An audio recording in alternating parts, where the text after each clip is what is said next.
নীল capsule খাওয়ানো হবে ৭,৮২৫ 12 থেকে ৫৯ মাস বয়সী শিশু যাদেরকে লাল ক্যাপসুল খাওয়ানো হবে সেটা হচ্ছে ৪৭,৩৬৬ জন। মোট হচ্ছে আমাদের ৫৫,১৯১ জন শিশুকে আমরা এই ক্যাপসুল টিকা খাওয়ানো হবে। আপনারা জানেন ইতিমধ্যে আমাদের কর্মকর্তা বলেছেন যে প্রায় ১১৪টি সেন্টারে একযোগে আমাদের টিকা খাওয়ানো হবে।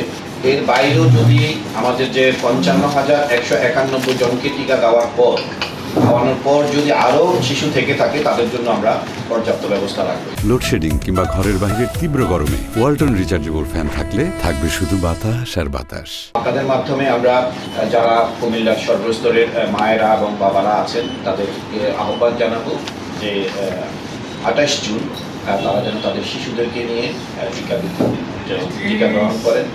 সেজন্য আমরা আপনাদের মাধ্যমে আহ্বান জানাচ্ছি এবং কুমিল্লা সিটি কর্পোরেশন সবসময় যে ধরনের নাগরিক সেবায় সবসময় জনগণের পাশে আছে, আমাদের পাশে আছে, বাবাদের পাশে আছে।